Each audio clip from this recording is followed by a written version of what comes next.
Assalamualaikum warahmatullahi wabarakatuh. Perkenalkan, saya Wahidah, mahasiswi program studi Tadris Matematika semester 4 Institut Agama Islam Negeri Parepare. Di video ini dibuat sebagai tugas akhir dari mata kuliah program linear yang diampu oleh Bapak Zulfikar Busra MSc. Nah, pada video ini saya akan membahas tentang SPL mulai dari tingkat SD sampai masuk ke perguruan tinggi, yaitu di perkuliahan. Kemudian saya juga akan membahas tentang eksplorasi program linear di dunia terapan. Itu meliputi 3 hal. Yang pertama ada optimasi, transportasi, dan penugasan. Oke, langsung saja kita masuk ke materinya. Oke, langsung saja kita masuk di pembahasan. Yang pertama, saya akan menceritakan SPL mulai dari jenjang sekolah sampai jenjang perkuliahan atau perguruan tinggi. Baik, untuk yang pertama, untuk jenjang SD. Jadi untuk tingkat sekolah dasar atau SD, SPL ini tidak diajarkan secara formal, tetapi siswa di SD hanya diajarkan tentang konsep dasar persamaan matematika yang sederhana. Misalnya itu persamaan dengan satu variabel. Nah, di sini di tingkat SD ini sebenarnya dia belum masuk di SPL karena dia belum masuk di SPL, tetapi dia baru di persamaan linear. Nah, ini juga yang perlu diketahui, digarisbawahi. Ada beberapa mahasiswa atau siswa yang dia tidak tahu, bukan tidak tahu, tapi mungkin dia tidak peduli, dia tidak menyadari bahwa sistem persamaan linear dan persamaan linear itu berbeda. Mungkin pada saat kita bilang sistem persamaan linear, pasti bilangnya sama persamaan linear. Nah, kadang ada yang menganggapnya sama, padahal itu adalah sesuatu yang berbeda. Nah, apa yang membedakannya? Untuk perbedaannya itu SPL ini bentuk relasi sama. Jadi antara ruas misal X ditambah 2 sama dengan 5. Nah, antara ruas kiri dan ruas kanan ini harus sama. Jadi siswa ini disuruh untuk mencari nilai X, itu untuk persamaan. Sedangkan persamaan linear, nah variabelnya juga harus berpangkat 1. Sedangkan untuk sistem persamaan linear, nah di sini ada kata sistem, berarti untuk pengertiannya sendiri yaitu sistem yang terdiri dari 2 atau lebih persamaan linear, di mana variabelnya juga berpangkat 1. Jadi sistem persamaan linear ini terbentuk dari 2 atau lebih persamaan linear. Jadi itu perbedaannya. Selanjutnya, nah itu tadi yang diajarkan di SD itu hanya variabel, hanya persamaan dengan satu variabel. Misalnya X ditambah 3 sama dengan 6. Begitu, itu untuk porsi SD. Lanjut untuk sekolah menengah pertama, materi SPL ini, nah di sini untuk SMP di situ sudah masuk SPL, sudah benar-benar mempelajari SPL. Yang dipelajari di situ dasar-dasarnya seperti menyelesaikan persamaan linear 2 variabel. Nah, biasanya metode yang digunakan di SMP itu adalah eliminasi, substitusi, atau grafik. Nah, di SMP juga itu mempelajari konsep garis lurus dan hubungannya dengan sistem persamaan linear. Selanjutnya untuk tingkat sekolah menengah atas atau SMA, materi SPL ini menjadi lebih komprehensif. Nah, materi SPL ini di setiap jenjang sekolah akan semakin kompleks dan lebih mendalam seiring dengan peningkatan tingkat pendidikan. Nah, di SMA siswa akan belajar tentang metode-metode penyelesaian SPL dengan dua variabel atau lebih. Nah, untuk dua variabel kita bisa menggunakan metode substitusi, eliminasi, dan grafik. Sedangkan untuk tiga variabel atau lebih itu bisa menggunakan metode matriks. Di SMA juga mempelajari metode determinan matriks dan inverse matriks dalam konteks SPL. Selanjutnya di tingkat kuliah, di sini menjadi kompleks lagi. SPL ini menjadi bagian dari dua materi matematika atau dua matkul yang lebih kompleks yaitu aljabar linear dan program linear.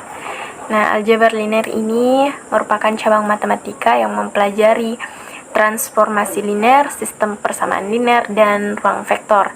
Sedangkan untuk program linear ini adalah cabang ilmu matematika yang mempelajari metode matematis untuk mengoptimalkan nilai dari suatu fungsi linear yang bersyarat.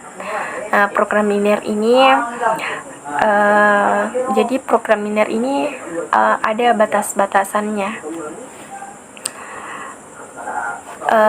Kemudian dalam aljabar linear, mahasiswa mempelajari di aljabar linear ini mahasiswa mempelajari lebih lanjut tingkat-tingkat penyelesaian SPL dan lebih kompleks seperti metode inverse matrix dan metode Cramer.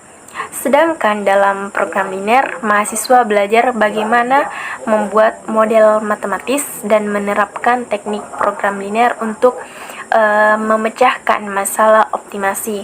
Nah, optimasinya ini optimasi nyata. Nah, biasanya yang saya pelajari itu berupa optimasi yang penerapannya di dunia nyata, yaitu optimasi, transportasi, dan penugasan. Nah, untuk ini transportasi, optimasi, dan penugasan akan saya bahas nanti. Nah, kemudian untuk kesimpulannya SPL ini, jadi SPL ini adalah sistem persamaan linear yang sangat penting dalam matematika dan berbagai bidang ilmu terapan. Nah, siswa di sekolah belajar tentang pengertian SPL, unsur-unsur, dan teknik penyelesaian. Sementara di kuliah, SPL menjadi bagian dari dua materi matematika, dua matkul yang lebih kompleks yaitu aljabar linear dan program linear. Nah, tadi kan sudah disinggung mengenai metode dalam penyelesaian sistem persamaan linear. Nah, selain metode, ada juga unsur-unsur SPL. Nah, apa saja yang harus ada dalam sistem persamaan linear? Yang pertama ada variabel. Nah, variabel ini merupakan peubah atau pengganti suatu bilangan yang belum diketahui nilainya secara jelas. Nah, variabel ini biasanya disimbolkan dengan huruf. Yang familiar itu biasanya X, Y, dan Z apabila dia 3 variabel. Kalau 2 biasanya X dan Y, itu paling umum. Kemudian yang kedua ada koefisien. Nah, koefisien ini adalah bilangan yang menerangkan banyaknya jumlah variabel yang sejenis dan terletak di depan variabel. Itu koefisien. Kemudian konstanta. Konstanta ini adalah nilai bilangan yang konstan atau sendiri. Jadi, dia tidak diikuti oleh variabel di belakangnya. Kemudian ada suku.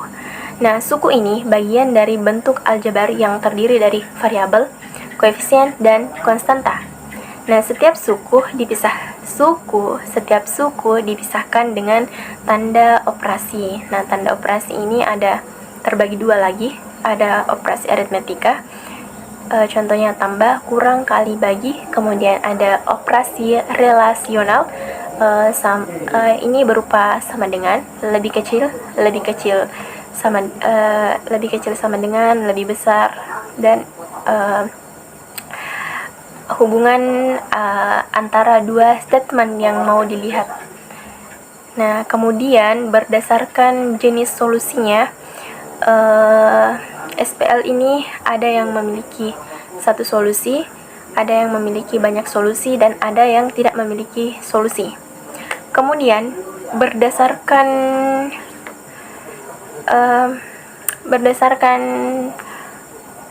variabelnya, SPL ini ada yang memiliki 2 variabel dan ada yang memiliki 3 variabel. Nah, seperti yang saya katakan tadi, yang 2 variabel itu biasanya menggunakan variabel X dan Y, sedangkan untuk 3 variabel biasanya menggunakan variabel X, Y, dan Z. Nah, itulah tadi itu tentang SPL. Selanjutnya kita masuk pada optimasi. Nah, optimasi ini adalah sebuah proses untuk mencari solusi terbaik dari suatu permasalahan yang memperhatikan batasan dan kriteria yang telah ditentukan sebelumnya. Nah, tujuan dari optimasi ini adalah untuk memaksimalkan keuntungan dan juga memaksimalkan yang ingin dimaksimalkan di optimasi itu ada keuntungan dan manfaat. Kemudian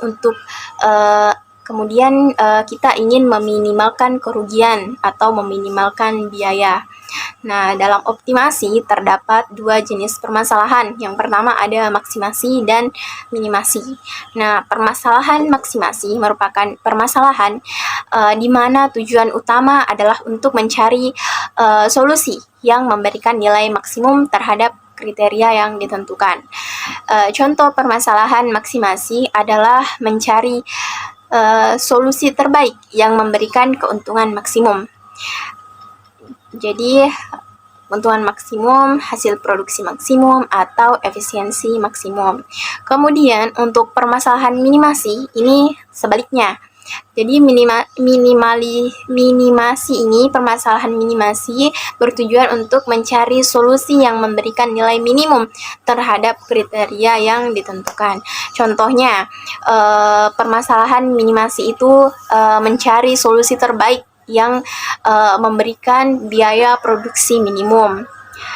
Kemudian waktu penyelesaian yang minimum atau resiko minimum. Nah, itu untuk maksimum minimumnya. Nah, kemudian unsur-unsur yang terdapat dalam konsep optimasi yaitu meliputi yang pertama ada variabel keputusan, di mana variabel-variabel keputusan ini dapat diubah atau dimanipulasi untuk mencapai solusi terbaik. Kemudian ada fungsi tujuan.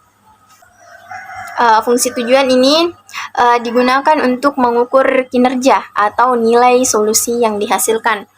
Fungsi tujuan ini juga merupakan fungsi linear yang hendak dicari nilai optimasinya yang terbentuk sebuah persamaan. Kemudian ada fungsi kendala. Fungsi kendala ini sering juga disebut dengan fungsi batasan, yaitu batasan-batasan yang mengatur solusi yang dapat diterima. Batasan ini harus dipenuhi dalam mencari solusi optimal. Fungsi kendala juga bisa dikatakan sebagai fungsi linear yang harus dipenuhi dalam optimasi fungsi tujuan. Ini dapat berbentuk persamaan maupun pertidaksamaan. Selanjutnya ada solusi optimal. Nah, solusi optimal ini adalah solusi yang memenuhi semua batasan dan memberikan nilai maksimum atau minimum dengan fungsi objektif yang ditentukan. Tugasnya yaitu menyelesaikan suatu masalah dengan menggunakan metode simplex, kemudian mengaplikasikannya pada POMQM dan GeoGebra. Nah, namun sebelum itu ada beberapa hal yang perlu diketahui bahwa apabila suatu program linear hanya mengandung dua variabel, maka dapat diselesaikan dengan metode grafik. Nah, di mana misal fungsi tujuannya yaitu Z sama dengan 40.000 X ditambah 55.000 Y. Nah, itu merupakan dua variabel, di mana variabelnya yaitu X dan Y. Nah, tetapi apabila melibatkan lebih dari dua variabel, maka metode grafik tidak efektif untuk digunakan lagi. Nah, oleh karenanya, untuk menyelesaikan suatu program linear yang mengandung lebih dari dua variabel, lebih efisien menggunakan metode simplex. Nah, langsung saja untuk kasusnya. Nah, di sini kasusnya yaitu diketahui sebuah toko wangi parfum menjual 3 jenis parfum yaitu Revlon, Mustika, dan Victoria. Harga jual parfum masing-masing adalah Revlon seharga Rp200.000, Mustika Rp170.000, dan Victoria seharga Rp180.000. Untuk membuat 3 jenis parfum diperlukan campuran bunga, di mana untuk membuat Revlon membutuhkan 3 mawar merah, 5 mawar putih, dan 5 mawar pink. Untuk membuat Mustika membutuhkan 8 mawar merah, 5 mawar putih, dan 5 mawar pink. Sedangkan untuk Victoria membutuhkan 10 mawar merah, 5 mawar putih, dan 6 mawar pink. Kemudian untuk persediaannya, bunga mawar merah itu sebesar 240, mawar putih sebesar 150, kemudian mawar pink yaitu 200. Nah, di sini perintahnya yaitu tentukan pendapatan maksimal toko tersebut. Jadi, di sini kita diperintahkan untuk mencari pendapatan maksimal. Nah, kemudian untuk penyelesaiannya, dalam menyelesaikan masalah matematika, kunci suksesnya yaitu kita harus memahami masalah. Nah, dalam program linear biasanya masalahnya itu berbentuk soal cerita. Jadi kita menyelesaikannya dengan menggunakan tabel. Nah, kita harus memperhatikan masalahnya. Nah, tadi di masalahnya yaitu terdapat 3 parfum yaitu Revlon, Mustika, dan Victoria, di mana untuk membuat parfum Revlon membutuhkan 6 mawar merah, 5 mawar putih, dan 4 mawar pink. Kemudian untuk membuat parfum Mustika membutuhkan 8 mawar merah, 5 mawar putih, dan 5 mawar pink. Kemudian untuk Victoria kita membutuhkan 10 mawar merah, 5 mawar putih, dan 6 mawar pink, di mana Revlon ini seharga Rp200.000, tapi di sini ditulis dalam 200, tapi untuk harganya ini kita simpan dalam ribuan. Jadi di sini kita untuk hasilnya nanti kita harus ingat bahwa kita menyimpan ribuan. Jadi di sini tinggal ditulis 200. Jadi ini maksudnya ini 200.000, kemudian ini 170.000, dan ini 180.000, di mana persediaan untuk mawar merah yaitu 240, kemudian putih 150, kemudian pink 200. Nah, ribuan ini bertujuan agar perhitungan kita lebih sederhana. Nah, sebagaimana dalam program linear, yaitu kita harus menentukan fungsi tujuan dan fungsi kendalanya. Namun sebelum itu, kita harus menentukan dulu variabel keputusannya, yang mana X1, X2, maupun X3. Jadi, dalam menyelesaikan program linear itu, ada 3 komponen utama yang harus diketahui. Yang pertama, variabel keputusan, kedua fungsi tujuan, dan yang ketiga yaitu fungsi kendala. Nah, untuk pemisalannya, untuk melakukan pemisalan atau variabel keputusannya, jadi untuk ini kadang untuk menentukan variabel keputusan itu kadang siswa masih bingung yang mana yang diambil untuk variabel keputusannya. Untuk X1, X2, X3, apakah yang diambil itu Revlon, Mustika, dan Victoria, atau merah, putih, dan pink? Nah, sekarang kita perhatikan soal. Jadi di sini pertanyaannya yaitu tentukan pendapatan maksimal. Nah, pendapatan maksimal ini diperoleh dari diperoleh dari harga jual dikali dengan banyaknya parfum yang terjual. Maka jawabannya adalah tergantung apa yang ditanyakan oleh soal.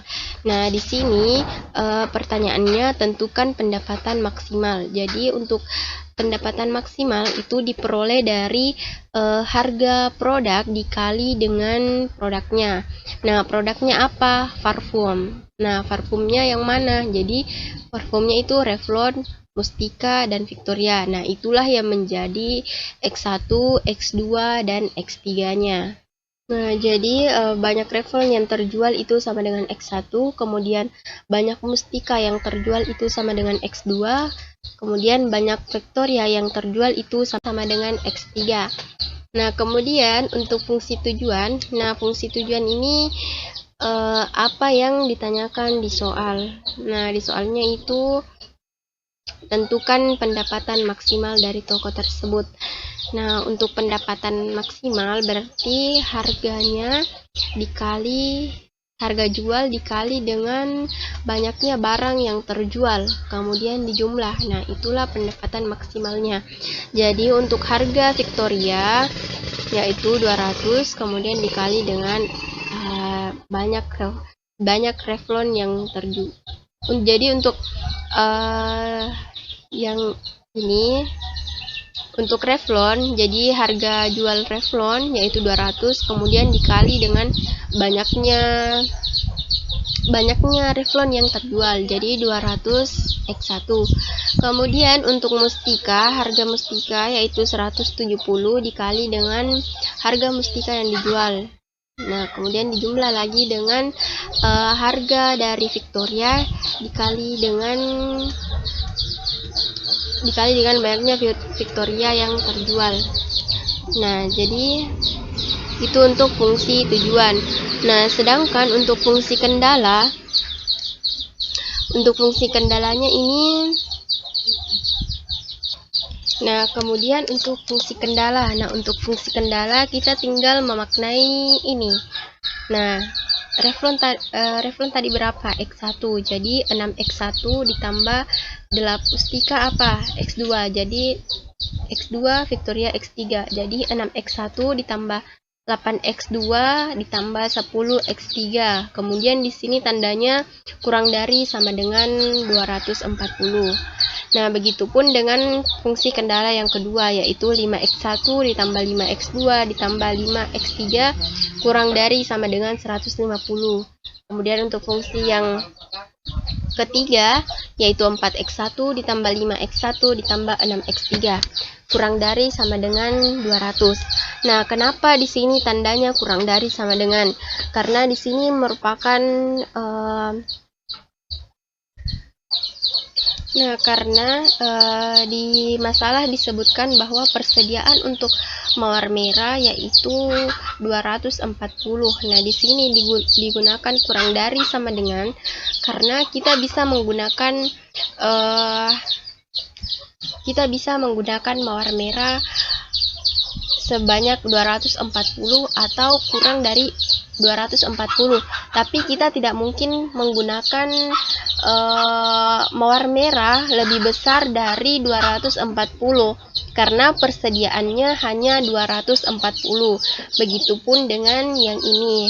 Jadi yang kendala kedua dan kendala ketiga, kita tidak mungkin menggunakan bahan melebihi dari persediaan. Makanya di sini menggunakan tanda kurang dari atau sama dengan. Kemudian untuk yang X1, X2, dan X3 di sini tandanya lebih besar sama dengan karena tidak mungkin barang itu diproduksi dalam hal ini parfum, tidak mungkin parfum itu diproduksi kurang dari 0 atau bernilai negatif. Nah, bisa saja barang tersebut bisa bernilai besar dari 0, artinya barang itu diproduksi. Kemudian dia bisa sama dengan 0, artinya barang tersebut tidak diproduksi. Nah, itulah tadi fungsi tujuan dan fungsi-fungsi kendala pada masalah ini. Selanjutnya kita masuk pada langkah penyelesaian metode simplex, di mana yang pertama yaitu kita merubah fungsi tujuan dan fungsi kendalanya.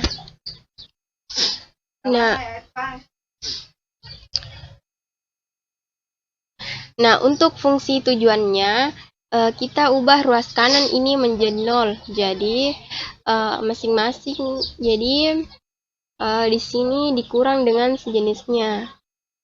Sehingga untuk ruas kanannya itu menjadi, ruas kirinya menjadi set kurang 200 X1 dikurang 170 X2 dikurang 180 X3 sama dengan 0. Nah, untuk ruas kanannya di sini menjadi 0 atau habis karena dikurang dengan sejenisnya. Nah, kemudian untuk fungsi kendalanya di sini diubah menjadi sama dengan. Tapi di sini di fungsi kendala itu ditambahkan dengan select variabel. Nah, select variabel ini digunakan untuk select variabel ini bertujuan untuk merubah dari tanda pertidaksamaan menjadi tanda persamaan. Karena di sini kan tadi pertidaksamaan, di sini tadi kurang dari sama dengan, sehingga untuk menjadikannya sama dengan berarti dia ditambah dengan sesuatu agar sebelah kiri ini hasilnya sama dengan 240, tapi kita tidak tahu apa yang harus ditambahkan di situ, berapa nilai yang harus ditambahkan. Jadi kita lakukan saja dulu pemisalan. Kita misalkan dengan X4. Nah, kemudian untuk satu fungsi kendala itu memiliki satu select variabel. Jadi untuk selanjutnya, untuk fungsi kendala selanjutnya itu diberi select variabel yang digunakan yaitu X5, dan untuk fungsi kendala yang ketiga yaitu digunakan select variabel X6. Jadi seperti itu. Nah, kemudian masuk pada langkah selanjutnya yaitu menyusun persamaan-persamaan dalam tabel. Nah, jadi untuk koefisien dari fungsi kendala, fungsi tujuan maupun fungsi kendala kita masukkan ke dalam tabel. Nah, di sini untuk baris pertama ini untuk fungsi tujuan. Untuk setnya, jadi fungsi tujuan itu memiliki setnya, mempunyai set yaitu koefisiennya 1. Kemudian untuk X1 koefisiennya min 200, X2 koefisiennya min 170, kemudian X3 min 180, kemudian X4 0. Dan dia tidak memiliki X5 dan X6 maupun nilai kanan. Nah, begitupun untuk fungsi kendala. Jadi untuk fungsi kendala itu dia tidak mempunyai set, hanya di sini sama dengan 0. Di sini 0 0 0. Kemudian untuk X1 di sini untuk X1 di sini untuk kendala yang pertama itu X1-nya sama dengan 6, X2 sama dengan 8, X3 sama dengan 10, kemudian X1 sama dengan 4, dan dia tidak memiliki X5 dan X6. Nah, untuk nilai kanannya dia sama dengan 240.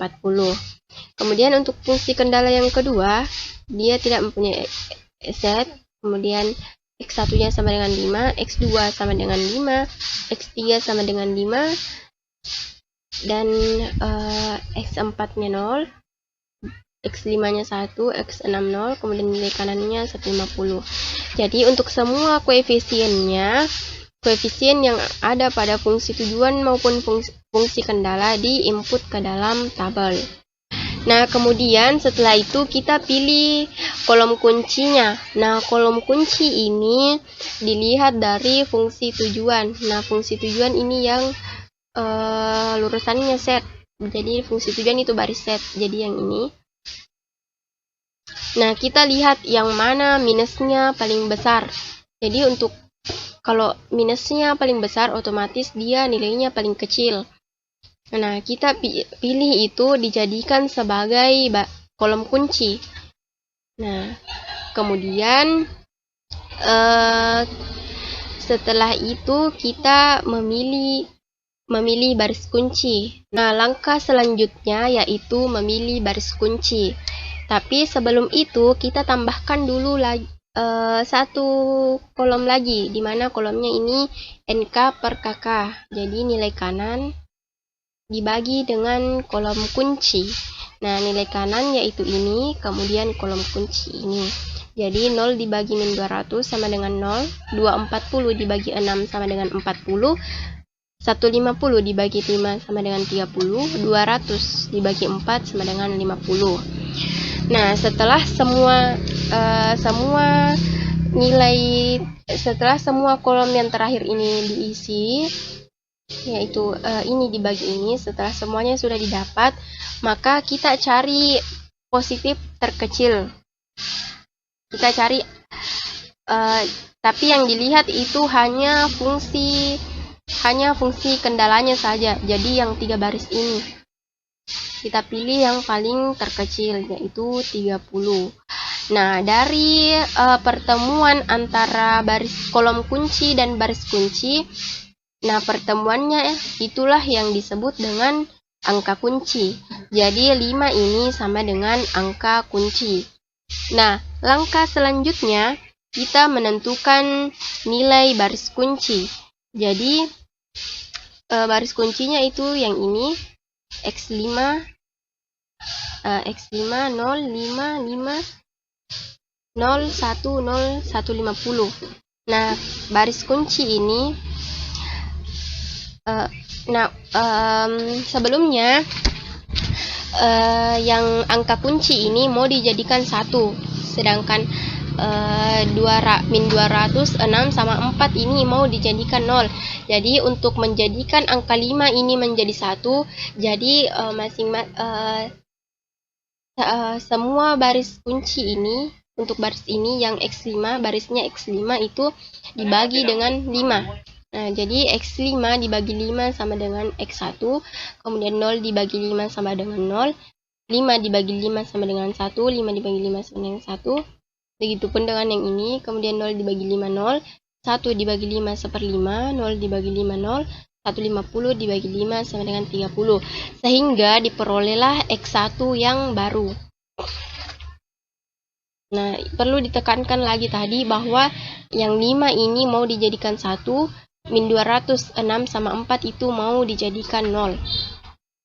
Kemudian langkah selanjutnya yaitu menentukan nilai baris-baris lainnya.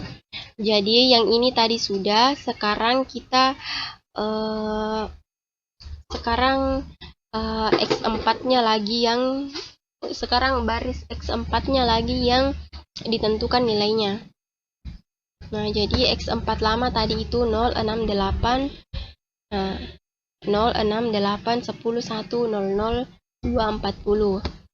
Nah, kemudian di sini X4-nya ini yang 6 ini mau dijadikan 0. Jadi yang selanjutnya 6 ini yang akan dijadikan 0.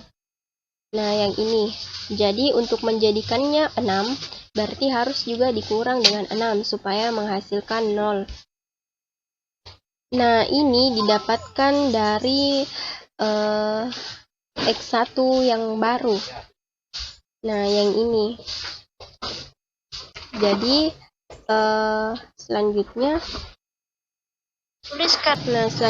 X1 yang tadi ini dikalikan juga dengan 6, karena yang ini tadi juga dikalikan dengan 6. Jadi X1 ini berubah menjadi 6 X1. Kemudian Jadi semua yang ada di sini dikalikan dengan 6.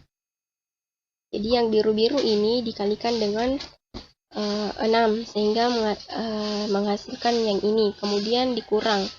Nah, menghasilkanlah X4 yang baru. Jadi 0, 0, 2, 4, 1, 6 per 5, 0, dan 60. Nah, selanjutnya yang ini lagi kita mau jadikan 0. Nah, kita tetap berpatokan pada yang X1.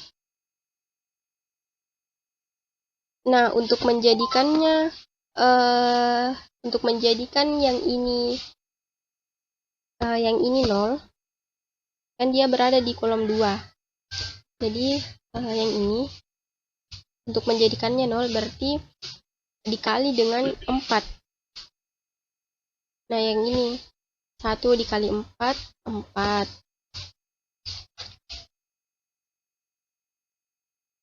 Yang ini dikali dengan 4 sehingga menghasilkan ini. Kemudian dikurang sehingga menghasilkanlah X6 barunya itu menjadi 0. Jadi di sini sudah 0, sisa. Nah, ini merupakan aplikasi GeoGebra-nya. Langsung saja kita buka dengan cara klik 2 kali. Kita tunggu.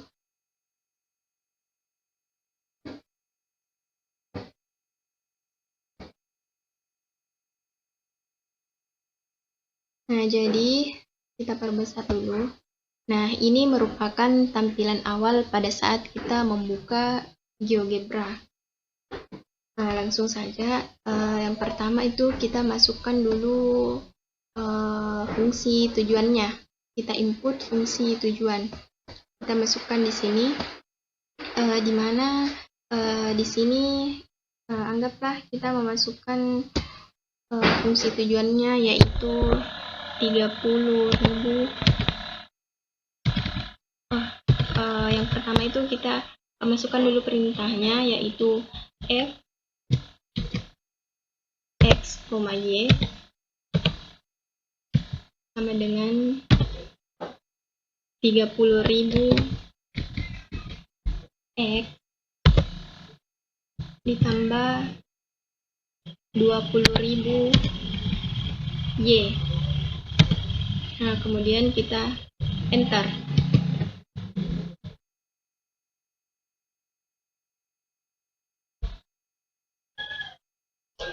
Nah, selanjutnya kita masukkan fungsi kendalanya. Jadi kita fungsi kendalanya itu 2x1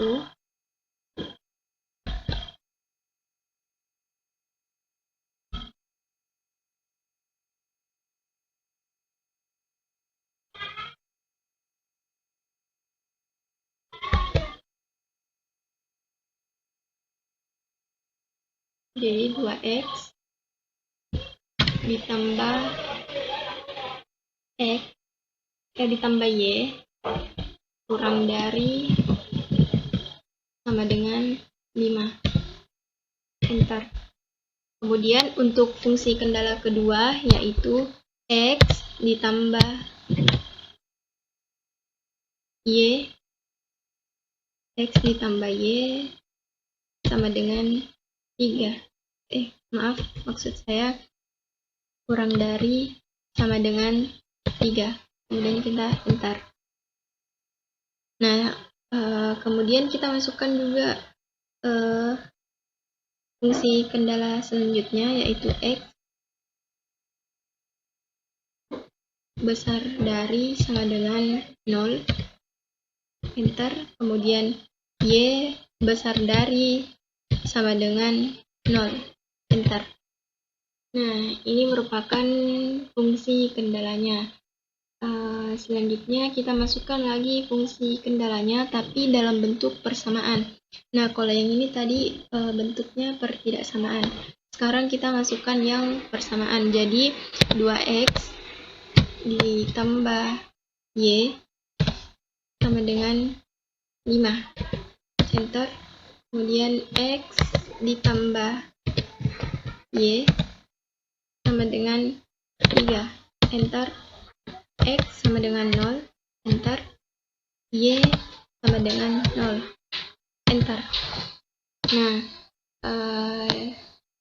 selanjutnya kita nonaktifkan untuk yang pertidaksamaan. Nah, seperti ini. Nah, dari sini kita bisa melihat bahwa apabila kita menginput pertidaksamaan, maka yang muncul itu daerah arsirannya. Sedangkan apabila kita menginput persamaan, maka yang muncul itu garis seperti ini.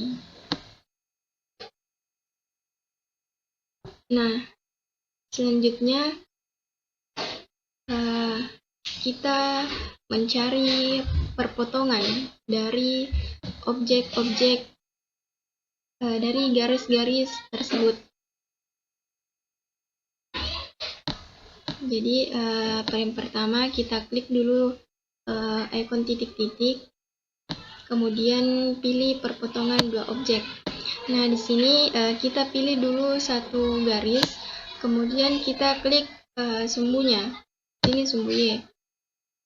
Begitupun dengan yang ini, klik dulu satu garis, kemudian ini langsung muncul.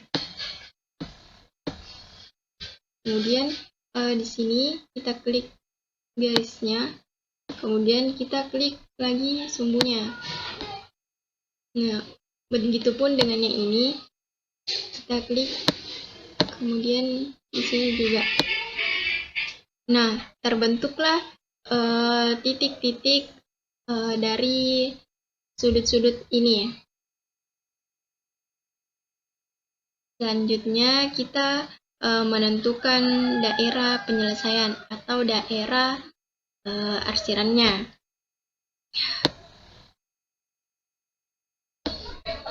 Nah, terlebih dahulu kita aktifkan dulu yang ini pertidaksamaannya, fungsi kendalanya. Nah, dari sini sebenarnya dari gambar ini kita bisa melihat bahwa daerah arsirannya yaitu yang ini A, B, D, E, karena dia memiliki daerah arsiran yang paling tebal. Nah, tapi ada cara lain untuk menentukan daerah arsirannya. Jadi kita nonaktifkan dulu.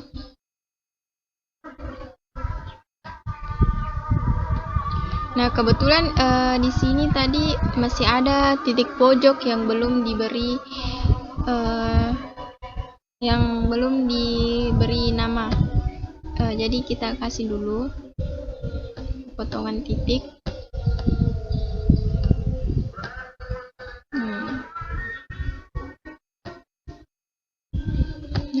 Oke, jadi semua titik-titik pojoknya ini sudah memiliki titik.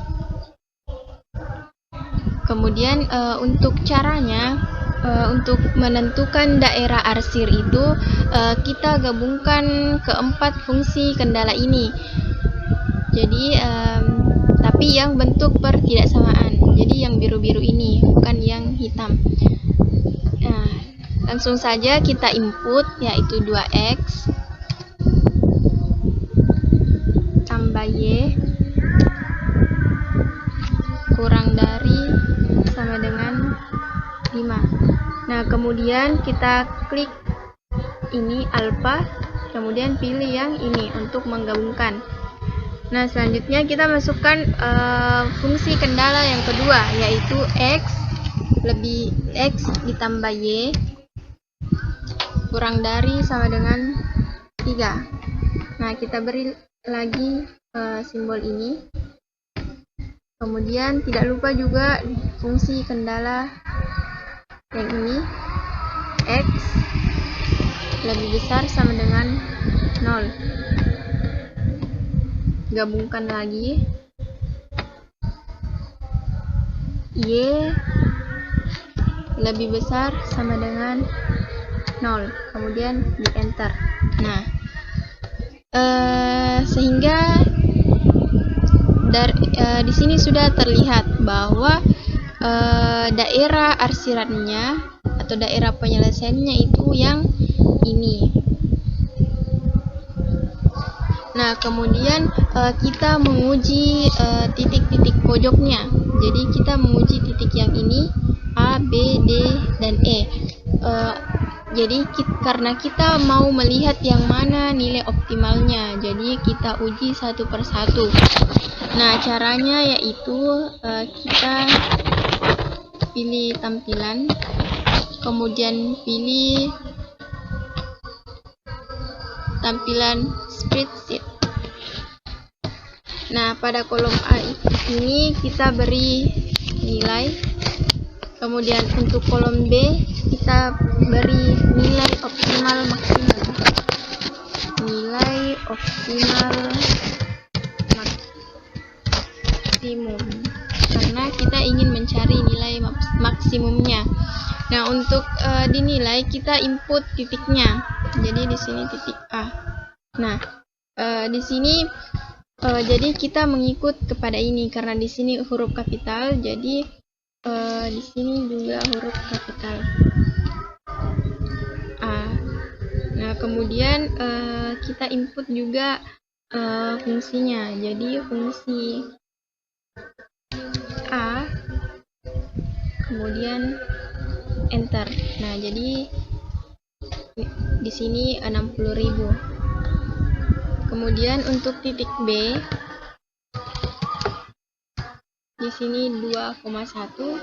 Nah, untuk nilai optimalnya kita masukkan fungsi B.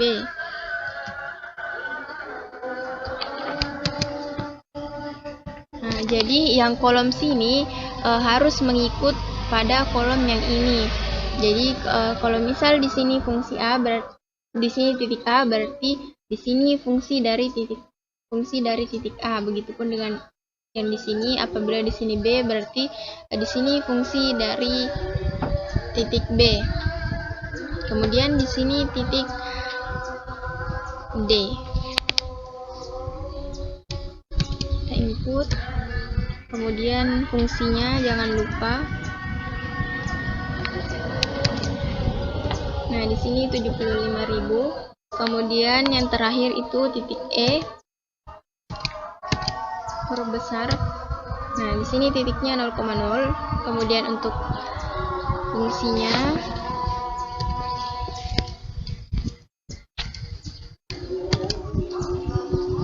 di sini 0. Nah, jadi dari sini kita bisa melihat bahwa nilai optimalnya itu, nilai maksimumnya itu 80.000. Jadi dapat disimpulkan bahwa biaya maksimal makanan ternak yang digunakan itu sebanyak Rp80.000. Oke, selanjutnya kita masuk pada cara yang ketiga, yaitu menggunakan aplikasi POMQM. Nah, jadi ini merupakan tampilan awal dari POMQM pada saat kita buka aplikasinya. Nah, kemudian kita klik close. Nah, selanjutnya kita masukkan fungsi tujuan dan fungsi kendalanya dengan cara klik modul, kemudian pilih linear program, kemudian klik modul, pilih linear program, kemudian klik new. Nah, di sini kebetulan pada soal saya kendalanya itu ada 3, jadi kita ganti menjadi 3. Kemudian untuk variabel keputusannya juga ada 3, jadi di sini juga diganti dengan 3. Nah, kemudian di sini saya pilih maksimum karena pada soal yang ditanyakan itu pendapatan maksimal. Jadi saya pilih nilai maksimum. Kemudian klik OK. Nah, kemudian di sini untuk baris maksim kita masukkan koefisien dari fungsi tujuan. Jadi di sini diganti menjadi 200. Kemudian untuk X2-nya yaitu 170. Kemudian untuk X3 sama dengan 180. Nah, untuk kendala yang pertama, X1-nya sama dengan 6. Kemudian X2-nya sama dengan 8. Kemudian X3 sama dengan 10. Kemudian untuk RHS-nya 240. Nah, selanjutnya untuk kendala kedua, untuk fungsi kendala kedua, X1-nya sama dengan 5, X2 sama dengan 5, kemudian X3 sama dengan 5, dan RAS-nya sama dengan 150. Kemudian untuk fungsi kendala yang ketiga, yaitu X1-nya sama dengan 4, X2 sama dengan 5, dan X3 sama dengan 6. Untuk RHS-nya yaitu 200. Nah, kemudian untuk melihat hasilnya, kita klik solve. Kita pilih. Nah, jadi ini merupakan penyelesaiannya. Ini merupakan solusinya, di mana pendapatan maksimalnya yaitu sebesar 6 juta. Nah, di sini hanya 6.000 karena kita menyimpan ribuan, tadi menyimpan ribuannya. Jadi untuk memudahkan kita agar angkanya tidak terlalu banyak. Jadi di sini pendapatan maksimum toko tersebut adalah 6 juta dengan memproduksi sebanyak 30 parfum Revlon. Nah, karena X1 tadi sama dengan Revlon. Jadi kesimpulannya yaitu pendapatan maksimalnya 6 juta dengan memproduksi 30 Revlon. Nah, di sini juga bisa dilihat iterasinya dengan cara klik iteration. Nah, di sini terdapat iterasinya. Ini merupakan iterasi pertama. Kemudian yang ini merupakan iterasi kedua. Nah, itulah tadi cara menyelesaikan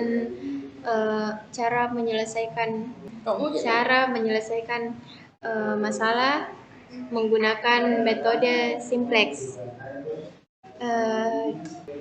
Nah, itulah tadi penyelesaian metode simplex dengan cara manual, GeoGebra, dan POM-QM. Nah, itulah tadi penyelesaian metode simplex dengan menggunakan manual, kemudian menggunakan aplikasi GeoGebra, dan menggunakan POM-QM. Selanjutnya kita masuk pada transportasi. Nah, transportasi ini merujuk pada masalah alokasi sumber daya dari beberapa sumber ke beberapa tujuan dengan biaya minimal atau keuntungan maksimal. Nah, transportasi ini melibatkan penentuan jumlah dan rute optimal dari satu atau beberapa jenis barang yang harus dikirim dari beberapa sumber ke beberapa tujuan, misalnya dari pabrik ke gudang atau dari pabrik ke pelanggan. Nah, adapun unsur-unsur utama dalam masalah transportasi ini meliputi yang pertama ada sumber. Nah, sumber ini merujuk pada asal barang atau sumber daya yang harus dikirim. Nah, sumber ini bisa berupa pabrik, gudang pusat, atau tempat lain di mana barang diproduksi atau disimpan. Kemudian yang kedua ada tujuan. Nah, tujuan ini merujuk pada lokasi akhir barang atau tujuan pengiriman.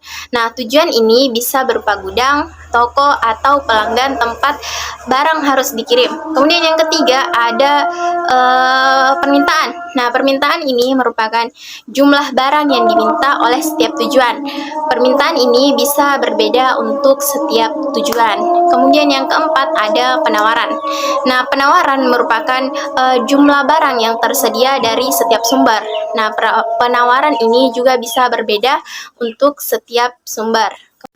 Kemudian yang kelima ada biaya transportasi. Nah, biaya transportasi ini merupakan biaya atau harga yang terikat dengan pengiriman barang dari sumber ke tujuan tertentu. Nah, biaya ini bisa berbeda untuk setiap kombinasi sumber atau sumber ke tujuan.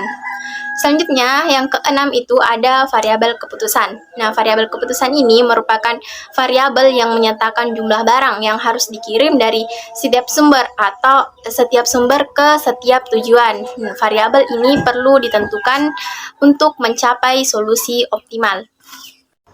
Selanjutnya, metode penyelesaian yang paling umum digunakan untuk masalah transportasi itu adalah metode sudut barat laut. Nah, langkah pertama dalam metode sudut barat laut adalah adalah menentukan matriks biaya atau matriks jarak yang merupakan biaya atau jarak dari setiap sumber ke setiap tujuan.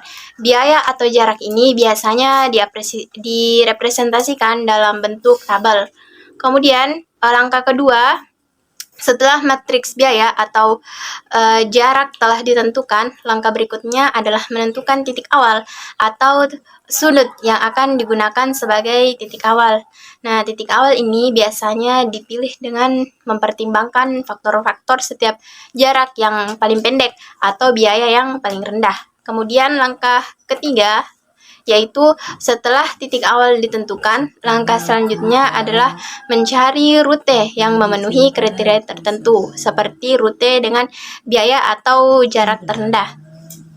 Nah, selanjutnya tahap berikutnya yaitu menghitung probabilitas atau bobot untuk setiap rute yang telah ditemukan. Nah, probabilitas ini ditentukan berdasarkan biaya atau jarak dari setiap rute. Selanjutnya, langkah kelima, setelah probabilitas atau bobot telah ditentukan, langkah selanjutnya adalah menghitung probabilitas terendah dengan memilih rute dengan probabilitas terendah sebagai rute yang akan diambil. Nah, langkah selanjutnya setelah rute yang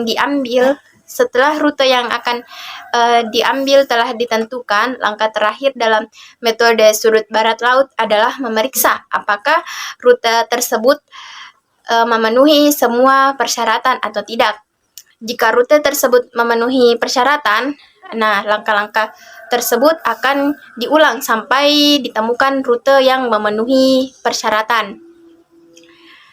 Nah, itulah tadi langkah-langkah metode penyelesaian transportasi dengan menggunakan sudut barat laut. Selanjutnya kita masuk pada penugasan. Nah, penugasan dalam program linear melibatkan alokasi sumber daya terbatas ke dalam tugas-tugas tertentu untuk mencapai tujuan yang diinginkan. Nah, dalam penugasan terdapat masalah dan unsur-unsur yang perlu dipahami.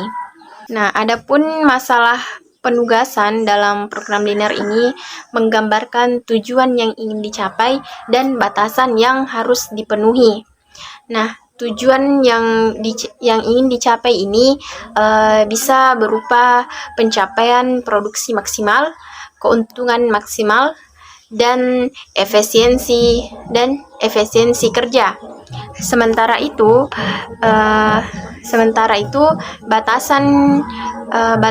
batasannya bisa berupa ketersediaan sumber daya terbatas seperti tenaga kerja, mesin, atau bahan baku. Selanjutnya, untuk unsur-unsur dalam penugasan, yang pertama ada pekerjaan atau aktivitas. Nah, setiap pekerjaan atau aktivitas yang harus dilakukan dalam masalah penugasan. Kemudian yang kedua ada pekerja. Nah, pekerja ini pekerja yang dapat ditugaskan untuk melakukan pekerjaan tersebut. Kemudian yang ketiga ada biaya atau timbal balik. Nah, biaya atau timbal balik ini terkait dengan setiap pekerjaan-pekerjaan yang ditugaskan kepada pekerja tertentu. Biaya atau timbal balik ini dapat berupa waktu yang diperlukan untuk menyelesaikan pekerjaan, biaya yang terlibat, atau tingkat efektivitas pekerja dalam melaksanakan tugas. Selanjutnya ada constraint. Nah, constraint atau batasan yang harus dipenuhi dalam penugasan. Batasan ini dapat berupa jumlah pekerjaan yang harus dilakukan oleh setiap pekerja, jumlah pekerjaan yang tersedia, atau jumlah pekerjaan yang harus diselesaikan dalam waktu tertentu. Kemudian yang kelima, tujuan atau optimalisasi. Nah, tujuan dari penugasan adalah untuk mencapai hasil yang optimal, seperti meminimalkan biaya, memaksimalkan pendapatan, atau meminimalkan waktu yang diperlukan untuk menyelesaikan semua pekerjaan. Nah, dalam penugasan, tujuan utama adalah mencari penugasan optimal yang memenuhi semua constraint dan mampu mencapai hasil yang diinginkan. Nah, selanjutnya metode penyelesaian yang paling sering digunakan dalam penugasan yaitu adalah metode Hungarian atau metode matriks. Nah, metode Hungarian ini menggunakan algoritma yang mengelompokkan sumber daya dengan tugas yang menghasilkan alokasi optimal. Nah, metode ini cocok untuk digunakan penugasan dalam penugasan dengan jumlah sumber data yang sama dengan jumlah tugas. Sementara untuk metode matriks menggunakan matriks untuk menggambarkan biaya atau keuntungan dari setiap kombinasi sumber daya dan tugas, dan kemudian mencari kombinasi dengan biaya atau keuntungan minimum atau maksimum. Nah, untuk pemilihan metode penyelesaian tergantung pada kompleksitas dan ukuran masalah penugasan. Beberapa faktor yang perlu dipertimbangkan termasuk jumlah sumber daya dan tugas, kemudian ketersediaan perangkat lunak, dan keakuratan atau kecepatan yang diinginkan dalam pencarian solusi optimal. Ya, itulah tadi materi mengenai SPL, kemudian eksplorasi program linear dalam dunia terapan, yaitu meliputi optimasi, transportasi, dan penugasan. Sekian untuk video ini, kurang lebihnya mohon dimaafkan. Wassalamualaikum warahmatullahi wabarakatuh.